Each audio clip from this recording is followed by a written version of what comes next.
तर आता आम्ही आहोत क्रांतिसिंह नाना पाटील यांच्या समाधी आणि पुतळ्याजवळ. जसं आपल्याला चंद्रशेखर आझाद माहित आहे, जसे आपल्याला भगतसिंग माहिती आहेत, त्यांच्याच पटीनं त्यांच्याच परी इतकंच उंची इतकं काम क्रांतिसिंह नाना पाटलांनी ह्या भागात केलं. जसं तिकडं फौज होती तशी इकडं नानांनी फौज तयार केली होती की त्यांनी इथं प्रति सरकार नावाने सरकार स्थापन केलं होतं. सेपरेट जनतेचं सरकार स्थापन केलं होतं. म्हणजे काय, सत्तेतलं सरकार जर काम करण्यासाठी नालायक ठरलं तर त्याला आपण प्रति सरकार, म्हणजे जसं आपण आता बघतो राष्ट्रपती राजवट कुठं कुठं, तशा पद्धतीनं त्यांनी स्वतःच सरकार इथं स्थापन केलं. स्वतःच पंतप्रधान ऍक्च्युली जिथं राहिलं होते नाना पाटील शेवटच्या काळामध्ये, त्या ठिकाणी आपण आलो. ते समोर दिसतोय तिथं नागनाथांनी तिथं त्यांची सेवा करण्यासाठी त्यांना आणलं होतं. क्रांती नाव होतं त्यांचं, नाना पाटील म्हणायचे त्यांना. सिंह का म्हणायचे तर हा माणूस जर गरजला तर हजारो लोक अशी समोर उभे राहतात आणि ती गर्जना ऐकून माणसं एकदम प्रेरित होतात. ह्या भागातल्या लोकांमध्ये स्वातंत्र्याची पेटवली होती, मशाल पेटवली होती. क्रांतिसिंह म्हणतील तीच पूर्व दिशा. तर एका माणसाला पकडण्यासाठी इंग्रज अधिकाऱ्यांनी हजारो सैनिक पाठवले होते, हजारो, तरी सापडले तरी सुद्धा नाना पाटील सापडले नाहीत. कारण हे जे बघतो आपण डोंगर सगळे, ह्या डोंगर दऱ्यामध्ये ती लपत होते आणि लोक त्यांना स्वतःचं घर राहायला देत होते. नाना तुम्ही आमच्या घरात राहावा. मरेपर्यंत तो माणूस इंग्रजांना सापडला नाही आणि मरेपर्यंत इंग्रजांच्या नाकात दम एकाच माणसाने गेला नाही. आणि हा एपिसोड करण्याचं कारण पण हे आहे ना की आपल्याला सगळ्यांना माहिती की आपला देश स्वतंत्र आहे, आपण त्याच्यामध्ये जगतोय, राहतोय, सगळं चाललोय. आपल्याला पॉलिटिशियन बद्दल कंटाळा येतो, आपल्याला खड्ड्यांबद्दल कंटाळा येतो, आपण वैतागलेलो असतो आणि शेवटी आपण डिसाईड करतो की हा देश सोडून निघायचं. पण या देशाला स्वतंत्र करण्यासाठी काय काय लोकांनी काय काय केलंय आणि स्वातंत्र्य झाल्यानंतर पण त्यांनी काय काय केलंय हे सगळं तुम्हाला कळावं म्हणून हा आजचा एपिसोड आहे. त्यामुळे कृपया आजचा एपिसोड शेवटपर्यंत बघा. आणि ऑफकोर्स हा एपिसोड OMCचा असल्यामुळे आम्ही खायचं कुठे तुम्हाला ते पण दाखवणार आहोत. त्यामुळे खायचं कुठे आणि आपले हे असे सिंह वाघ पण आहेत कुठे हे दाखवायचा हा एपिसोड आहे.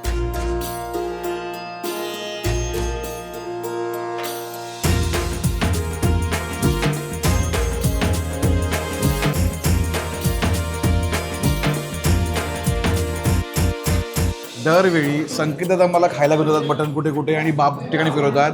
आज पहिल्यांदा असं होणार आहे की संकेतदादाला मी घेऊन आलोय मटण खायला. आणि म्हणूनच 15 ऑगस्ट निमित्तानं आज आपण आलेलो आहोत नेरलेला आणि जागेचं नाव आहे दत्त भुवन. दादा मटण खायला चालू करूया, जास्त बडबड करू नका, पहिला मटण चालू करूया आपण.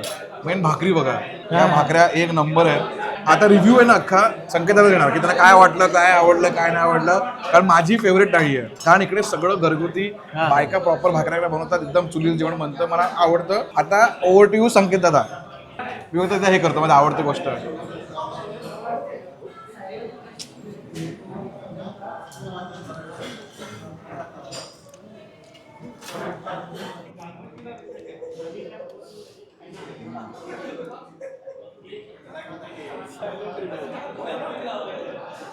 बोला, रिव्ह्यू चालू आहे आपला. मग no review, only eating. Done, विषय ऑफिशियल गोल्डन थम्स माझ्याकडून भेटलं. मला मी माझ्या शेतात बसून जेवण करायला लागलोय असं वाटायला लागलंय. इतकं जबरदस्त आहे की रस्सा, मटण. मी विसरून गेलो आपण रिव्ह्यू करत बसलो. मी माझ्या त्या झोन मध्ये गेलो जेवणाच्या. अच्छा, मटण त्या शिजवतात ना तर 10 वेळा चेक करतात की मटण शिजलं की नाही शिजलंय, कसं आलंय. स्वतः मालक आज अजूनही जेवण स्वतः बनवतात. तिसरी पिढी यांची ती काम करते. मसाले अजूनही घरी बनतात. मी पहिल्यांदा मटण बघितलंच नाही. मी रस्सा बघितल्या मी झालं की हे गोल्डन थम्स आहे ऑफिशियल. रस्सा बघितल्या मटणाकडे मी बघितलं सुद्धा नव्हतं. इतका जबरदस्त रस्ता आहे, शब्दच नाही, एक्सप्रेसच करू शकत नाही. मी शब्द सुद्धा विसरलोय कुठले बोलायचे. इतका जबरदस्त. आणि मजा काय ना की ही जागा ज्या ठिकाणी आहे त्याच्या एका साईडला कोल्हापूर आहे, एका साईडला पुणे आहे, एका साईडला सातारा आहे. म्हणजे सगळे लेजंड आहेत मटणातले. पण त्यामध्ये या जागेने स्वतःची चव पकडून ठेवली आहे आणि स्वतःची ओळख बनवली आहे. मटण एक A1 क्वालिटी, भाकरी A1 क्वालिटी, रस्सा डबल A1 क्वालिटी. दादा आपलं नाव सांगा ना.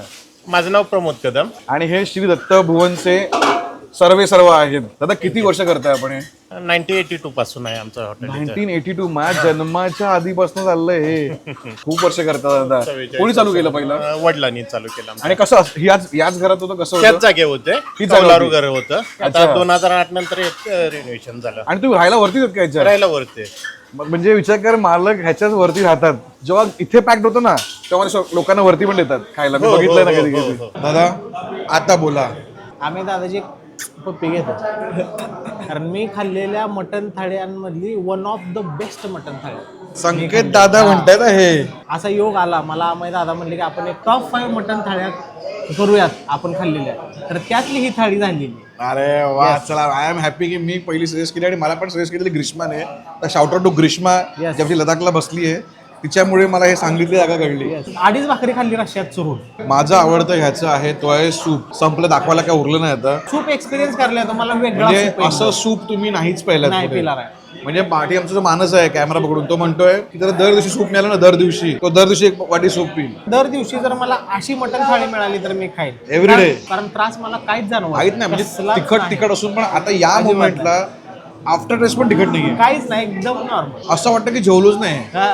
अस्सल अस्सल ढवारा थाळी आहे ही. ढवारा अस्सल ही ढवारा थाळी आहे. अस्सल. आणि आपली ही जी मटनची स्टाईल आहे ती कुठली स्टाईल आहे, काय म्हणतात, कुठली पद्धत अगदी आहे? चुलीवरचं मटण ना. आता स्टाईल ही कोणाची नाही, ही आमची स्टाईल आहे. तुमची स्टाईल आहे. आमची style कारण आहे. ह्यांचं म्हणणं की हे ढवारासारखं लागलं. नाही, का नाही, कोणी नाही. म्हणतं प्रत्येक जण म्हणतो ती प्रत्येकाच्या स्टाईलनं जेवतो तो. हा. कोण म्हणतो कोल्हापुरी, कोण म्हणतं घरच्या सारखं लागलं, कोण म्हणतं डवाऱ्यासारखं. आता डवारा पद्धत नवीन आले तर मी हो. ती धाराशिवची प्रसिद्ध केली हो, होती. हो, हो.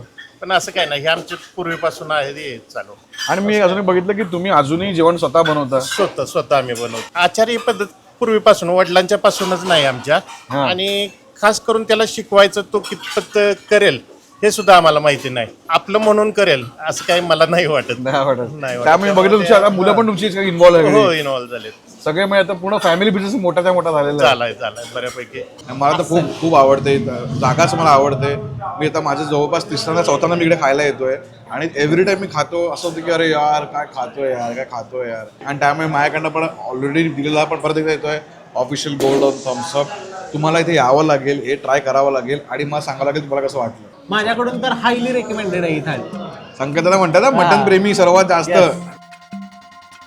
तर ऑफिशियल मस्त कंपनीच्या ऑफिशियल गोल्डन थम्सअप दत्त भुवनला लागलेला आहे. तुम्ही देखील या भागात आल्यानंतर दत्त भुवनला यायचंय, जेवण करायचंय, गोल्डन थम्सअप सोबत फोटो काढायचे आणि आपल्या कम्युनिटी पेजवर टाकायचं. त्यामुळे दादा आपण गप्पा मारू. चला.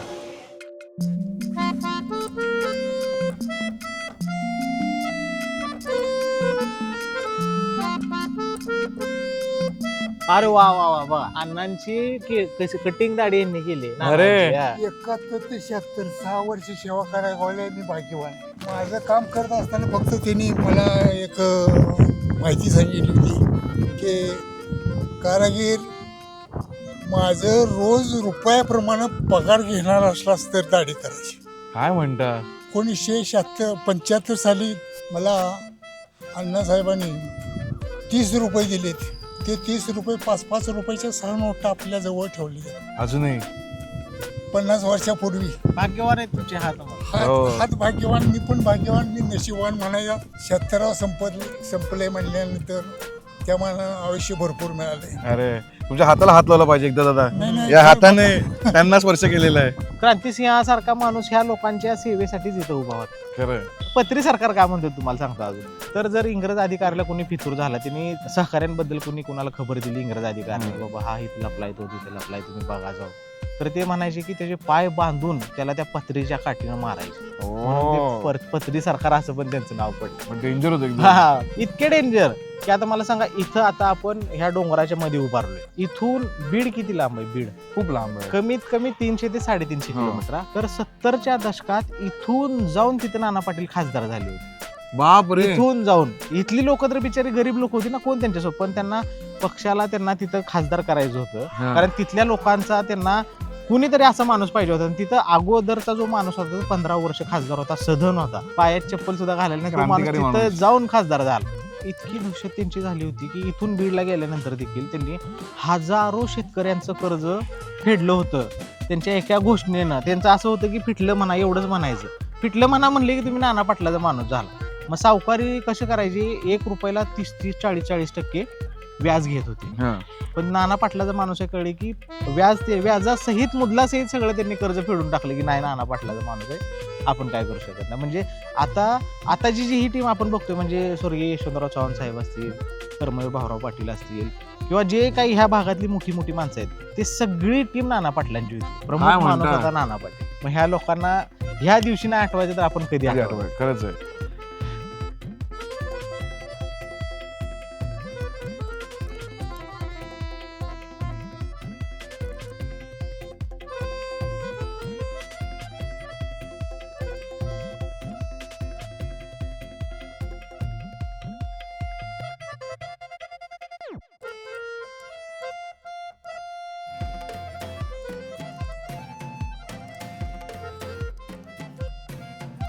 तर दादा कुठे आलो आपण? आता आपण आलो ईश्वरपूर मधल्या मून सोडा फॅक्टरीला. मून सोडा फॅक्टरी. आपण तिथं सोडा फेमस नाही, तिथं लस्सी फेमस आहे. काय म्हणता?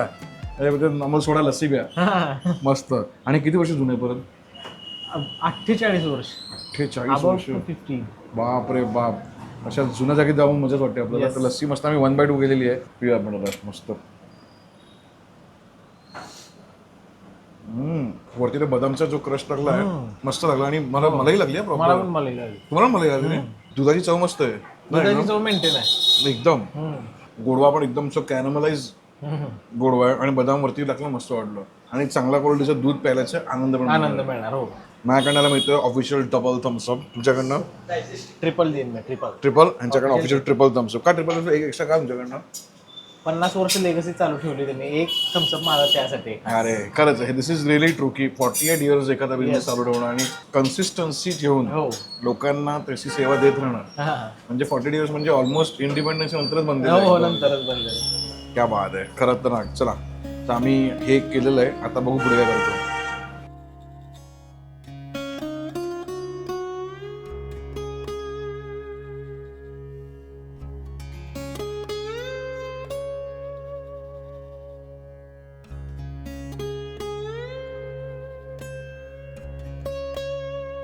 नमस्कार दादा. नमस्कार. आपलं एकदा नाव सांगा ना. मी हुसेन तानिकान वाळवा. दादा आपण आता कोणाच्या समाधीवरती आहोत? आता ही अण्णांची समाधी आणि त्यांची माईंची समाधी आहे. आणि जरा अण्णाबद्दल तुमची माहिती सांगा ना. माहिती मी त्यांच्याबरोबर 20-25 वर्ष त्यांच्याबरोबर होतो, बॉडीगार्ड म्हणून होतो. अरे वा. त्यांचा समाज म्हणजे एकदम म्हणजे चांगलं निस्वार्थपणे 11 महिन्यात कारखाना उभा केला, शेतकऱ्यांना न्याय दिला, कामगारांना न्याय दिला आणि सगळा म्हणजे एकदम चोख कारभार असा महाराष्ट्रात माणूस मिळणार नाही. म्हणूनच आम्ही आज आलो इथे त्याच्या दर्शनाला. बरोबर. दादा मला सांगा हे पाठीमागे शाळा दिसतात काय म्हणाला तुम्ही ही मगाशी? साखरशाळा म्हणजे ही साखरशाळा ते इथं राहत होते. इथेच राहत होते? राहत होते. ते घरी गेले जेवण घरातलं शिपाई घेऊन येणार, हा. इथं जेवण इथनंच काय असेल ते कार्यक्रम. हा 13 तालुक्यात आंदोलन चालू होतं. पाणी मिळावं त्या शेतकऱ्यांना म्हणून आंदोलन चालू होतं. ती कंटिन्यूस आता परवाची सभा झाली, 34वी सभा झाली पाणी परिसरासाठी. खटाव, मान, पलटण, लोणंद पासून अशा जत, आटपाडी, कवठे मंकाळ असे 13 तालुक्याचं आंदोलन त्यांनी बांधलं. सामान्य जनतेसाठी लढत राहिले. सामान्य जनतेसाठी खूप काम केले. आणि तुम्ही त्याच्यावर इतक्या वर्ष राहिला. तुमचं पण भाग्यच आहे म्हणायचं की तुम्ही त्याच्यावर सहवास तुम्हाला मिळाला हा त्यांचा. संवाद चांगला. त्या निमित्तानं आमची पण ते तुमचा हातभार लागला आमच्या नाही कामामध्ये दादा. सणासण माझी ड्युटी असायला आणि तुम्ही आला. हा योगायोग होता खरंच तो. आता आपण आलोय नागनाथ अण्णा नायकवडी यांच्या समाधीजवळ. नाना पाटलांच्या आपण समाधीकडे जाऊन आलो, क्रांतिसिंहांच्या. हा. तर त्यांनी ज्यावेळेस त्यांची स्वतःची टीम बांधायला चालू केलं होतं, पहिलं नाव जे असेल ते नागनाथ अण्णांचं होतं. अच्छा. पहिला सहकारी जो असेल तो नागनाथ अण्णा. इतके चपळ होते त्या काळात, म्हणत होते की ते गोव्याला गेले. हा. गोवा सरकारमधलं जो शस्त्रसाठा आहे तो तिथून त्यांनी पळवून आणला काय? सगळा, इथं युद्ध करण्यासाठी इंग्रजांसोबत. इथं तिकडून त्या काळात त्यांच्या सहकाऱ्यांसोबत क्रांतिसिंहांच्या मार्गदर्शनात सळो की पळो करून टाकलं त्यांनी सुद्धा या भागात. जेलमध्ये ह्यांना पकडायला त्या काळात इंग्रज सरकारने 1000 बक्षीस ठेवलं होतं. 1000 त्या काळात. बापरे. म्हणजे केवढं हा, असेल हा. ते आता. सापडले, सापडून जेल फोडून फरार. काय म्हणता? त्याच्यानंतर मरेपर्यंत त्यांना सापडलेला आहे. तर हा कारखाना त्यांनी उभारल्यानंतर असा शब्द दिला होता सगळ्या लोकांना, सहकारी कारखाना आहे तो, की हा कारखाना उभारल्यानंतर ज्यावेळेस साखर चालू होईल हा. त्यावेळेस मी त्या कारखान्यात पाय सुद्धा ठेवणार नाही. लोकांनी लोकांसाठी उभारलेला कारखाना आहे, मी फक्त ती तुम्हाला मार्गदर्शन करणार. असा कारखाना परत तुम्ही तो चालवायचा. निस्वार्थी म्हणा. पूर्ण शाळा त्यांनी इतक्या शैक्षणिक संस्था उभारल्या, एकदा सुद्धा त्या शाळेत पाय ठेवला नाही त्यांनी. ज्यावेळी शाळा पूर्ण चालू झाली ते म्हणले माझं काम संपलं, आता इथून पुढे तुम्ही सगळं काय. म्हणजे क्रांतिकारी असून त्या आंदोलनात सहभागी होत होते. प्रत्येक स्वतः उभा ठेवून भाषण ठोकत होते सगळ्यासोबत. आणि मी ते पण सांगतो की अजूनपर्यंत एकही संस्था यांचं नाव नाहीये, कुठल्याच नाही. कुठल्या शाळेला नाव नाहीये. कुठल्याच नाही. म्हणजे आताच्या काळामध्ये पॉलिटिशियन प्रत्येक ठिकाणी आपले बोर्ड बांधतात की आम्ही बांधलं, आम्ही केलं, आम्ही आणि तो मी पण कुठेच नाही यांच्यामध्ये. आता त्यांचा तो सहकार्याच्या नावावर तो कारखाना आहे, त्यांचं नाव आहे तिथं, त्याच्या पुतळा मित्रांच्या बनवायचा नावावरती मित्र. आहे. ते हुतात्मा झाले त्या ह्याच्यात.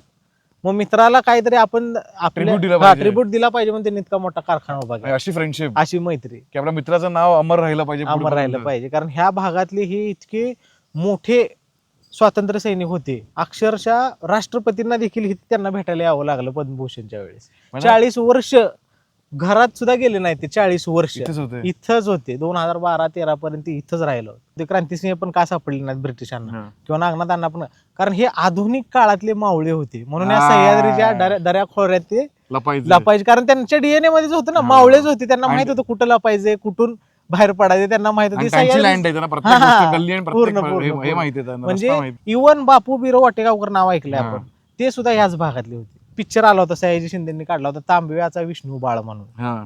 तर ते सुद्धा क्रांतिकारी इथले घोड्यावर बंदूक घेऊन ती फिरायची आतापर्यंत अशी क्रांतिकारी लोक होते अक्षर.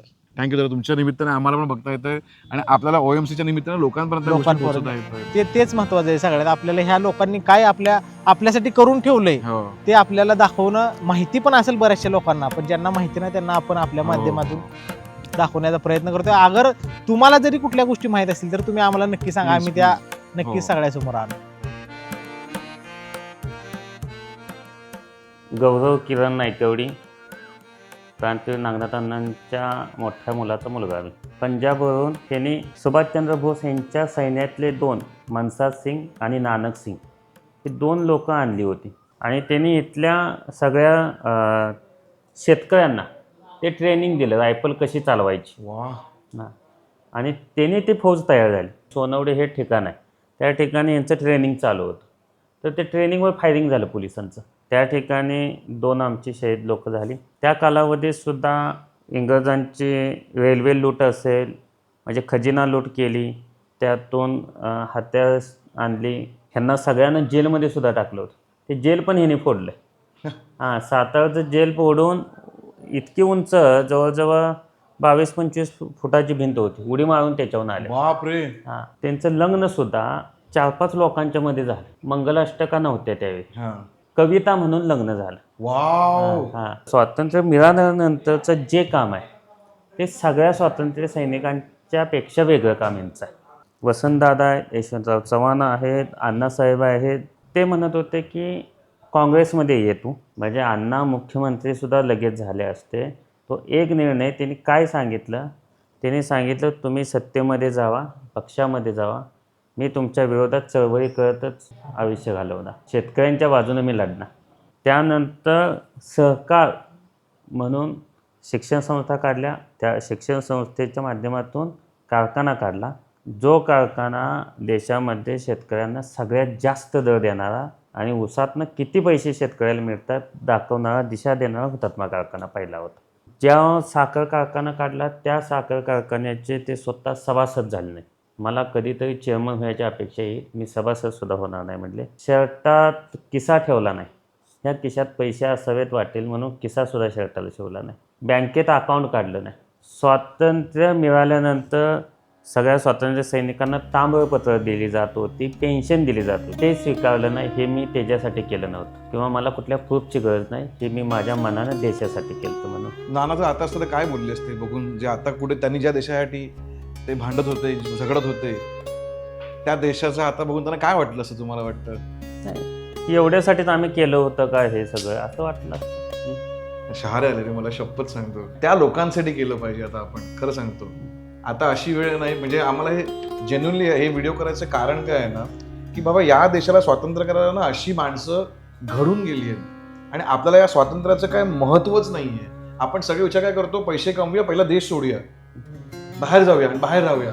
हा पहिला विचार आजच्या कुठलाही यंग जनरेशनचा पहिला विचार हाच आहे, पैसे कमवा आणि देश सोडा. भाई, या देशासाठी खूप लोकांनी खूप गोष्टी केल्या आहेत. आपण आपल्याकडनं काहीतरी छोटासा प्रयत्न करूया, जेणेकरून आपल्याला या देशाबद्दल काहीतरी वाटेल. आणि हाच माझा कॉन्शियस आहे, शपथ सांगतो.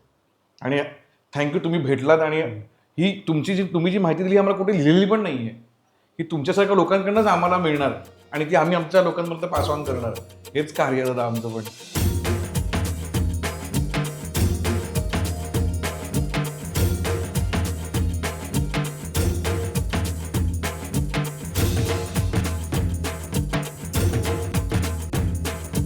तर आमच्या मागे जी जागा आहे ती स्वातंत्र्यापूर्वीपासूनची जागा आहे. त्याचं नाव आहे हॉटेल अण्णा बुड्ढे. त्यांचे फेमस पेढे, फेमस पेढे आहेत, म्हणजे खतरनाक फेमस पेढे. तुम्ही अख्ख्या ईश्वरपूरमध्ये कोणाला विचारलं की काय खायचं तर सगळे म्हणतात पेढे पेढे खायचे. खावा. आता ते का खायचे ते पण आज जाऊन बघूया. तर हा आहे तो पेढा जो आहे खूप फेमस. ईश्वरपूरमध्ये कमी गोड आहे, कॅरमलाइज एकदम, जेवढं गावा साईडला गोड खातात त्याच्या कम्पॅरिटिव्हने हे खूपच कमी गोड आहे. रिव्हर्स एकदम पटकन तो टाकला का विरघळला. विरघळला, मेल्ट झाला पूर्ण. आणि जो खवा पण आहे ना तसा माइल्ड आहे, असं Mild आहे. एकदम जास्त पण स्ट्रॉंग खवा नाही आहे. विशेष असं काही त्यामुळे साताऱ्यात जाऊन जसं आपण तिकडचा पेढा खातो आणि असं साताऱ्यातला पेढा बाप आहे, हा तो तुला फील येतो. तसं मला फील नाही. क्वालिटी आहे 110% प्युअर क्वालिटी खवा आहे. आहे, प्युअर. प्युअर खवा, चव परफेक्ट, कमी गोड, एकदम व्यवस्थित. फक्त जेवढं मला वाटलेलं की एवढं सगळे लोक म्हणतात खा खा खा, हाईप हाईप असू शकतं. हाईपपेक्षा मला वाटतं दादा इकडे ऑप्शन्सच नाही जास्त. ऑप्शन्स नाही. आणि मला वाटतं की आम्हाला बहुतेक माहिती नसतं तर तुम्ही कमेंट करून सांगा की ईश्वरपूरमध्ये अजून काय काय खायला मिळतं. कारण आम्हाला जेवढं कळलं तेवढं आम्ही सगळं कव्हर करायचा Cover प्रयत्न केला. केलं, हो. आणि आम्ही तुम्हाला ऑन द वे कुठे लंच करायचा, म्हणजे तुम्ही थाई कुठे खाऊ शकता, हो. मग तुम्ही लस्सी कुठे पिऊ शकता, आणि आता शेवटला पेढा कुठे खाऊ शकता हे दाखवलंय. अजून आम्हाला काही तुम्हाला माहिती असतील ऑप्शन्स तर प्लीज आम्हाला कमेंट करून सांगा. आणि जर थम्सअप विचारायला कुठला तर माझ्याकडनं ऑफिशियल ट्रिपल थम्सअप, कारण हे 1932 पासून आहे. पासून चालू आहे. आणि दॅट्स रिअली कमेंडेबल की इतक्या वर्ष कोणीतरी आपलं नाव टिकून ठेवलंय. आणि प्रत्येक ईश्वरपूरमधला वर्षांचं ते प्राईड आहे की प्रत्येक जण म्हणतो की इथं पेढा खायचा, पेढा खायचं. त्यासाठी तो एक्स्ट्रा थम्सअप माझ्याकडे Yes. मिळतो. तर आजचा एपिसोड थोडासा छोटासा होता, पण तुम्हाला कसा वाटला ते कमेंट करून सांगा. आणि अजून काही आसपास आहे जे आम्ही कव्हर नाही केलंय ते पण प्लीज सांगा, आम्हाला आम्ही नक्की कव्हर करू. या एपिसोडचा उद्देशच हा होता की बाबा काही जे अनफॉरगॉटन हिरोज आपले आहेत, ज्यांना आपण काळाच्या ओघामध्ये आपल्याला त्यांचं काय म्हणतात ना कर्तृत्वच नाही आपल्यापर्यंत माहिती. पोहोचलंय, तर ते कुठेतरी आमचा करायचा प्रयत्न होता. कसा वाटला प्लीज ते पण कमेंट करून सांगा. जय हिंद. जय महाराष्ट्र.